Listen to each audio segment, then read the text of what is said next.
Hey everybody, coming at you with the much longer version of discussion on Moana. So for those who follow, and I'm trying to get to 100 movies this year, trying to encourage people to go back to the movie theaters. You know that I think 2026 has been a super year of movies. Um, and so this is just kind of where I go to process in a longer version. Spoilers probably ahead if you're going to go see Moana live action, so be warned. Um, like I said in the short version that I put out, it's fine.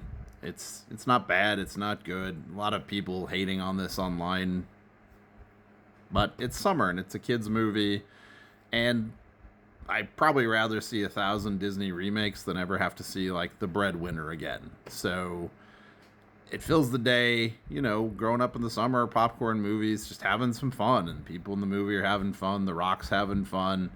The animation that comes in with live action is fine. Like I said, for a long time, I thought Disney was just doing these remakes as a way to extend copyright, which I thought was super genius and a super genius marketing tool. Obviously, if you know the history of copyright law, it was Disney that was one of the main contributors to getting Congress to extend the copyright laws way back when, because they were going to lose their patent on Mickey Mouse, since they got it extended to what it is now.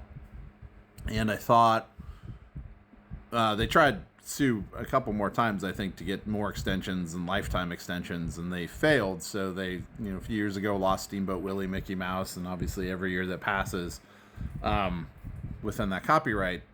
I think Donald Duck's coming up soon.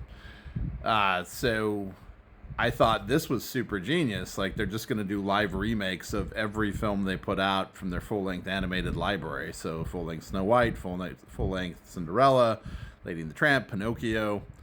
I thought, this is great, because what's inevitably going to happen is people are going to say, hey, you lost your copyright on your version of Pinocchio, or you lost your copyright on your version of Cinderella. And they'll say, no, actually, in the 2000s, we used that same character, we used the songs, we used the costuming, and maybe I'm thinking too much in terms of the business of it. So that was actually what I held to a long time. Like, well, this is fine, because Disney's doing a really savvy business decision to keep their copyrights.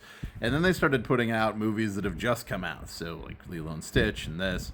That being said, I think they've been hit or miss. I liked Beauty and the Beast live action. Cruella was great. I loved the kind of the vibe of it, and Emma Stone is great. The needle drops were great. So, and I really thought Lilo and Stitch was a lot of fun last summer as well. Now, obviously, there have been definite misses, but this one, it's kind of in that middle area. I usually go see these movies in 3D when I go see them, and usually with my kids, but my kids are growing up. I'm heading to that empty nest stage, so it's going to be me sitting in movies.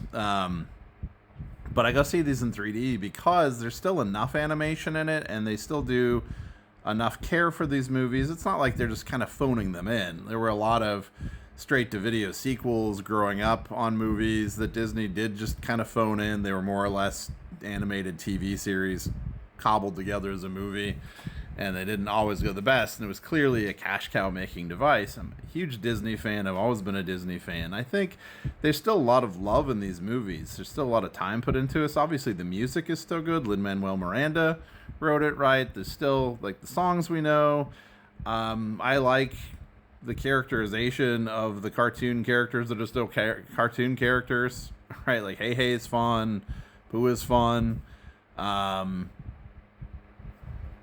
don't know. Like I said, it's not over the top for me to say. This is just, it sits in the middle. Like, you can see it if you want, or wait till Disney Plus to see it. But if you're looking for something to do, rainy afternoon, you got kids, you got a family, whatever, go see it. Hang out in the theater. No big deal.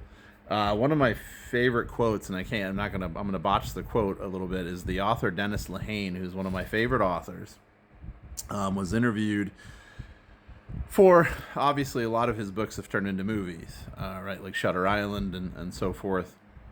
And he said, what's great is they can make these movies off my book all they want. You can think about this as Stephen King or any author who's had a lot of their books turned into films that people have, beat up on.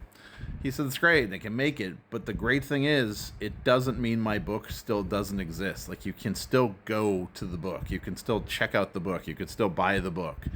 The movie just doesn't wipe it all away. And I know people get worried that this is going to be the image people see, but maybe this is the image people see that encourages them to go back and look at the source material. So maybe a lot of people haven't seen the original Moana. I don't know. And they want to go look at that. Like Dennis Lehane. Maybe some people haven't seen any of the things that he put out.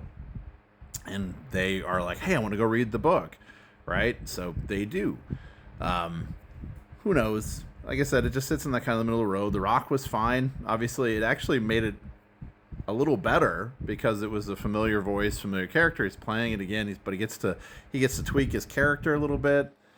I don't know. I liked kind of the demonstration of Polynesian culture, Polynesian history. Played obviously by a great deal of Polynesian actors, so that's kind of a plus as well. Like I said, I go see it in 3D because the animation parts of it are still beautiful, especially in this movie where it's being filmed in the sea. You get to go under the sea. You get to go all these different places and see it bigger. And so it's not just a straight movie. You're basically walking into a live-action cartoon. And for me, that always kind of feels like what Disney used to do when they combined cartoons and live action. Like, obviously, classic Bedknobs and Broomsticks, right? Where they go under the sea. Into the animated world. I don't know. It's fine. It sits in that middle. Said a lot of things that are just positive about it that I'm not going to go, oh, this is destructive of all memories for me. It is what it is. Like I said, they've been hit or miss, and this is kind of sits in that middle road of what Disney's done. And Disney's trying to find itself out, right? It's trying to find that transition because people aren't going to the other movies either. They're not going to see their cartoons. They're looking for ways to revamp the company in guise of like media consolidation. But they still have a brand. So I don't know.